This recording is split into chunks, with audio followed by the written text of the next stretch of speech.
వి gold trusted gold buyers తాకట్టులో ఉన్న బంగారాన్ని విడిపించి ఈ రోజు ఉన్న మార్కెట్ ధరకే కొనబడును. మరిన్ని వివరాలకు సంప్రదించండి 77107720. వైఎస్ఆర్ పార్టీ జగన్మోహన్ రెడ్డి గారి పిలుపు మేరకు ఈ కోటి సంతకాల ఉద్యమం ఒక వైసీపీ పార్టీ కోసం కాదు మేము చేస్తున్నది. పేదలు ప్రజల కోసం చేస్తున్నాం, ప్రజల సంక్షేమం కోసం చేస్తున్నాం. 17 మెడికల్ కాలేజీలు అనేది ఇండియాలోనే ఫస్ట్ టైం ఇంత భారీ ఎత్తున గవర్నమెంట్ 8,000 కోట్లతోటి మొదలుపెట్టారు. 7 కాలేజీలు కంప్లీట్ అయినాయి. 3,500 కోట్లు ఖర్చు పెట్టడం జరిగింది. ఇంకా కేవలం 5,000 కోట్లు ఖర్చు పెడితే 17 మెడికల్ కాలేజీలు, ఒక్కొక్క మెడికల్ కాలేజీలు 600 బెడ్లు వస్తాయి. చాలామంది ప్రజలకు మెడికల్ స్టూడెంట్లే కాదండి, ప్రజల సంక్షేమం ఆరోగ్యం కోసం చాలా ఇంపార్టెంట్గా పెట్టారు. మొదటి నుంచి రాజశేఖర రెడ్డి గారికి కూడా అదే అభిప్రాయం ఉండేది. ప్రజల సంక్షేమం అంటే ఫస్ట్ ఆరోగ్యంగా ఉండాలి, తర్వాత ఏదైనా చేసుకొని బతకగలరనే ఉద్దేశంతో చేశారు. కేవలం ఈరోజు మేము పార్టీ ఉద్యమం ప్రతి కాన్స్టిట్యున్సీలో చేయడానికి పార్టీ స్వార్థం ఏమీ లేదండి. ఓన్లీ ప్రజల సంక్షేమం కోసం, ఒక ప్రైవేటైజ్ చేయకూడదు, పెద్దలకు సంపద సృష్టించాలని ఇప్పుడున్న గవర్నమెంట్ కొందరు పెద్దల కోసం చేస్తుంది. ఇది చాలా దుర్మార్గం. నేను చంద్రబాబు నాయుడు గారికి విజ్ఞప్తి చేస్తున్నా, దయించి ఇది విరమించండి. ఇలాంటి ప్రజల వ్యతిరేకమైన ప్రోగ్రామ్స్ ఏది చేయొద్దండి. గత గవర్నమెంటు చాలా ప్రజల సంక్షేమం కోసం మంచి హృదయంతో చేశారు. మీరు 1,00,000 కోట్లు పెట్టి అమరావతి కడుతున్నారు, 2,00,000 చిల్లర కోట్లు అప్పు తీసుకొచ్చారండి. కేవలం 5,000 కోట్లు పెడితే మిగతా 12 కాలేజీలు కంప్లీట్ అవుతాయి. దయించి ప్రజల కోసం, ప్రజల పక్షాన మాట్లాడండి. మేమందరం ప్రజల పక్షం కోసం చేస్తున్నాం. ఇది కోటి సంతకాలతో పూర్తి చేసుకొని మేము గవర్నర్ గారిని కలుస్తాం జగన్మోహన్ రెడ్డి గారి ఆధ్వర్యంలో. అలానే ప్రెసిడెంట్ గారికి కూడా విన్నవించుకుంటాం. మేమందరం ఎంపీలు వెళ్ళి, వైసీపీ పార్టీ ఎంపీలు వెళ్ళి ఇది ప్రజల కోసమే చేస్తున్నాం, అందరూ సహకరించండి. మీడియా మిత్రులు కూడా మీరందరూ కూడా ఆలోచించండి, ప్రజల సంక్షేమం కోసమే ఇది. మా పార్టీ ఎలాంటి స్వార్థము లేదు, నిస్వార్థంగా చేస్తున్నాం. అందుకే ప్రజలు కానీ, మహిళలు కానీ, స్టూడెంట్లు కానీ, యూత్ కూడా చాలా ఆలోచిస్తున్నారు. దేశంలో ఎక్కడా లేని విధంగా 17 మెడికల్ కాలేజీలు శాంక్షన్ చేయించిన ఘనత జగన్మోహన్ రెడ్డి గారిది. ఈ భారతదేశంలో స్వతంత్రం వచ్చిన దగ్గర నుంచి కూడా రాష్ట్రంలో 12 మెడికల్ కాలేజీలు ఉన్నాయి. దానిలో ఆ రోజుల్లో దివంగత నేత రాజశేఖర రెడ్డి గారు 3 కాలేజీలు ఆ రోజుల్లో ఆయన శాంక్షన్ చేస్తే, తర్వాత చంద్రబాబు నాయుడు గారు దాదాపు 2-3 సార్లు ముఖ్యమంత్రిగా చేశాడు.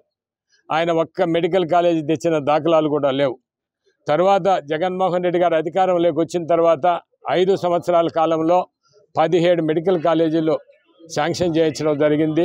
ఎందుకంటే అది ప్రజాధనంతో, అది పేద బడుగు బలహీన వర్గాలు అందరూ కూడా మెడిసిన్ చదవాలి, మెడిసిన్ కోట్ల రూపాయలతో ప్రైవేట్ కాలేజీలో ఖర్చు అవుతుంది అనే ఆలోచనతో ఆయన 17 మెడికల్ జిల్లాకు 17 మెడికల్ కాలేజీ శాంక్షన్ చేస్తే, ఈ చంద్రబాబు నాయుడు గారు ఈరోజు ప్రైవేటీకరణ చేయాలని అనుకుని దుర్మార్గమైన చర్య.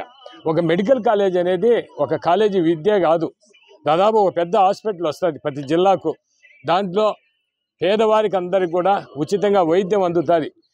ఏదైనా ప్రైవేట్ నీకు హాస్పిటల్స్ పోవాలంటే వేలాది రూపాయలు ఖర్చు అవుతుంది. అలాంటిది ప్రతి వాడికి కూడా వైద్యాన్ని అందించాలనే ఆలోచన, విద్యను అందించాలనే ఆలోచనతో శాంక్షన్ చేస్తే, ఈరోజు ఏదైనా ఒక ప్రభుత్వం వాళ్ళ అధికారంలో ఉన్నప్పుడు ప్రజాధనంతో ఏదైనా ఒక మంచి పని చేస్తే, అదేమైనా పొరపాటున ఆ ప్రభుత్వం దిగిపోయినప్పుడు మళ్ళా వేరే ప్రభుత్వం అధికారంలోకి వచ్చినప్పుడు నిజంగా అది పూర్తి చేయాల్సిన బాధ్యత ఆ ప్రభుత్వంపై ఉంటుంది. కానీ ఈ ప్రభుత్వం కేవలం ఈరోజు వాళ్ళ బినామీల కోసం దీన్ని ప్రైవేటైజేషన్ చేయాలని, ఎందుకంటే చైతన్య కావచ్చు, నారాయణ కావచ్చు, ప్రైవేట్ హాస్పిటల్స్ అంతా కూడా చంద్రబాబు నాయుడు బినామీలు. వాళ్ళు కేవలం వాళ్ళ ధారాదత్తం చేయాలని కూడా దుర్మార్గమైన చర్య. ఇది వైఎస్ఆర్ కాంగ్రెస్ పార్టీ తీవ్రంగా ఖండిస్తూ ఉంది. ఇది ఒక ఉద్యమం మాదిరి చేస్తూ ఉంది కోటి సంతకాల సేకరణ. ఈరోజు ప్రజానీకం అంతా కూడా తండోపతండాలుగా వస్తున్నారు. ఈరోజు జగన్మోహన్ రెడ్డి గారి నాయకత్వం మళ్ళా కావాలా అని ఈరోజు కోరుకుంటున్నారు ఈ రాష్ట్ర ప్రజానీకం అంతా. తప్పకుండా ఈ ప్రైవేటీకరణను దాన్ని ఆపే వరకు కూడా ఇది ఈ రాష్ట్రంలో ఈ ఉద్యమం కొనసాగుతుంది.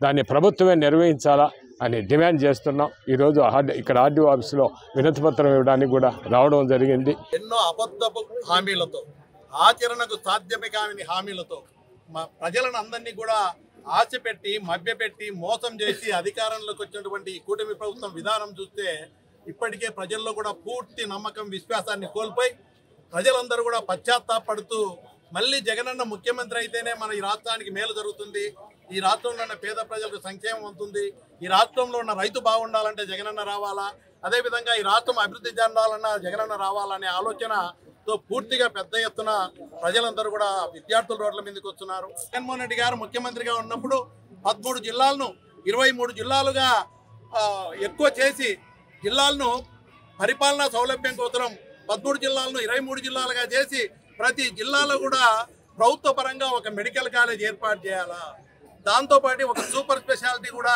వస్తుంది కాబట్టి ప్రతి జిల్లాలో ఒక ప్రభుత్వ మెడికల్ కాలేజ్ ఏర్పాటు చేసి ఇటు పేద పిల్లలు మధ్యతరగతి పిల్లలు డాక్టర్లు అయ్యే విధంగా 17 మెడికల్ కాలేజ్ తీసుకొచ్చారు. అదేవిధంగా ప్రతి జిల్లాలో సూపర్ స్పెషాలిటీ వైద్యాన్ని అందించే విధంగా కార్యక్రమాన్ని నిర్వహించారు. ఈరోజు రాష్ట్ర చరిత్రలో గతంలో కూడా మనం చూస్తే 70-80 ఏళ్ల నుంచి ఎప్పుడు మొదటి నుంచి కూడా 17 మెడికల్ కాలేజీలు ప్రభుత్వ పరంగా వచ్చింది. ఎంతోమంది ముఖ్యమంత్రులు మారినారు. ఒక పద్మావతి మెడికల్ కాలేజ్ ఒకటి 12 కాలేజీలు మన స్వాతంత్రం వచ్చినప్పటి నుంచి రాకముందు నుంచి కూడా మనకు ఉన్నటువంటి కాలేజీలు ప్రభుత్వ మెడికల్ కాలేజ్. ఈరోజు జగన్మోహన్ రెడ్డి గారు వచ్చిన ఒక్క 5 సంవత్సరాల్లోనే ప్రతి జిల్లాలో ఒక మెడికల్ కాలేజ్ ఏర్పాటు చేయాలా, సూపర్ స్పెషాలిటీ వైద్యం అందించాలని చెప్పి 17 మెడికల్ కాలేజీలు తీసుకొచ్చి 8,500 కోట్లు ఖర్చు పెట్టే విధంగా ప్రభుత్వం కూడా దానికి కావాల్సిన నిధులన్నీ కూడా నాబార్డు నుంచి కానీ కేంద్రం కానీ రాష్ట్ర ప్రభుత్వంతో టైఅప్ చేసి 7 కాలేజీలు పూర్తి చేయడం జరిగింది. అదేవిధంగా 5 కాలేజీల్లో క్లాసెస్ స్టార్ట్ అవుతూ ఉన్నాయి. అదేవిధంగా ఇంకొక కాలేజీలో కూడా క్లాసెస్ స్టార్ట్ అయినాయి. పులివెందల కాలేజీకి కూడా కాలేజీ పూర్తి అయిపోయింది. అన్ని వసతులతో కాలేజీ రన్ అయ్యే పరిస్థితులలో ఈరోజు మెడికల్ కౌన్సిల్ ఆఫ్ ఇండియా కూడా పులివెందలకు కూడా సీట్లు కేటాయించింది. అదేవిధంగా మిగతా 10 కాలేజీలు ఏవైతే ఉన్నాయో వివిధ దశల్లో నిర్మాణం దశల్లో ఉన్నాయి. 24, 25 కొన్ని పూర్తి కావాలా, 25, 26 కూడా మిగతా కాలేజీలన్నీ కూడా పూర్తి చేసి 17 కాలేజీలు మన్యం జిల్లాల్లో కూడా చాలా వెనుకబడిన ప్రాంతాల్లో కూడా మెడికల్ కాలేజీలు తీసుకొచ్చి అక్కడ పేద విద్యార్థులు డాక్టర్లు అయ్యే అవకాశాన్ని, పేద ప్రజలకు ఉచితంగా సూపర్ స్పెషాలిటీ వైద్యం అందే కార్యక్రమాన్ని చేపట్టి ఒక బ్రహ్మాండమైన కార్యక్రమాన్ని తీసుకొచ్చే ఇక్కడ కాలేజీలో చేపట్టలేదన్నటువంటి అబద్ధాలు ఆడుతూ ఉన్నారు. 2,550 మంది పిల్లలు, పేద పిల్లలు, మధ్యతరగతి పిల్లలు డాక్టర్లు అయ్యే అవకాశాన్ని కూడా కాలరాస్తూ ఈరోజు కూటమి నాయకులు చంద్రబాబు నాయుడు గారు ముఖ్యమంత్రిగా వేలం పాటలు పెట్టి ఈ కాలేజీలన్నీ కూడా ప్రైవేటు వ్యక్తులకు అమ్మే కార్యక్రమాన్ని పెట్టి ప్రజలను మభ్యపెట్టి పీపీపీ విధానం అంటే ఇంకా ప్రజలకు మెరుగైన వైద్యం అందుతారంటారు. ప్రభుత్వమే 6,500 కోట్లు ఖర్చు పెట్టి కాలేజీలు నిర్మాణం చేసేదానికి డబ్బు లేవు, మెయింటైన్ చేసేదానికి డబ్బు లేవని చేతులు ఎత్తేసి ఈరోజు ప్రైవేట్ వాళ్ళు 6,500 కోట్లు ఖర్చు పెట్టి ప్రతి సంవత్సరం మెయింటెనెన్స్కి డబ్బులు ఖర్చు పెట్టి వాళ్ళు ఉచితంగా వైద్యం చేస్తారా? ఉచితంగా డాక్టర్లకు పిల్లలు చదువుకునే సీట్లు ఉచితంగా ఇస్తారా? కోట్ల రూపాయలు పెట్టి కొనుక్కోవాల్సిన పరిస్థితి డాక్టర్ సీట్లు. అదేవిధంగా సూపర్ స్పెషాలిటీ వైద్యం కూడా లక్షల రూపాయలు పెట్టి కొనుక్కోవాల్సినటువంటి పరిస్థితులు ఏర్పడతాయని చెప్పి జగన్మోహన్ రెడ్డి గారు ఇది చాలా అన్యాయము, ఇది చాలా దుర్మార్గమైన నిర్ణయము. ప్రభుత్వ మెడికల్ కాలేజీను ప్రైవేటు పరం చేయడం వల్ల ప్రజలు పూర్తిగా నష్టపోతారు. పేద పిల్లలు డాక్టర్ల అవకాశాన్ని కోల్పోతారు. సూపర్ స్పెషాలిటీ వైద్యాన్ని పేదలు డబ్బు పెట్టి కొనాల్సిన పరిస్థితి ఏర్పడుతుంది. కాబట్టి ఈ నిర్ణయాన్ని వెనక్కి తీసుకోమని జగన్మోహన్ రెడ్డి గారు ఇచ్చిన పిలుపుకు ఈ రాష్ట్రంలో ఉన్న అన్ని పార్టీలు, కమ్యూనిస్టులు కానీ మేధావులు కానీ ప్రతి ఒక్క పార్టీ, ప్రతి ఒక్క మేధావులు కూడా ఈ నిర్ణయం తప్పని కూటమిని హెచ్చరిస్తున్నా కూడా ఏమాత్రం కూడా లెక్క చేయకుండా ముందుకు పోయిన పరిస్థితిని చూసి ఒక ఉద్యమంలాగా తీసుకుపోయి ఒక కార్యాచరణతో 1 కోటి సంతకాలు సేకరించాలని ప్రజల్లోకి పోతే బ్రహ్మాండమైన స్పందన. ప్రజలందరూ కూడా నేను ఎప్పుడు చూడలే రాజకీయంలో 40 ఏళ్ల జీవితంలో ఇంత స్పందనగా స్వచ్ఛందంగా వచ్చి మేము సంతకాలు పెట్టమంటే ఈ ప్రైవేటీకరణకు వ్యతిరేకంగా రద్దు చేయాలని చెప్పి పెట్టమంటే బ్రహ్మాండంగా స్పందన వచ్చి వాళ్ళ గుండెల్లో రైలు పరిగెడతా ఉంది. Local to global news at your finger tips. మీ చేతిలో ఒక ఆయుధం. Download Raw TV app. Media legend Ravi Prakash is back.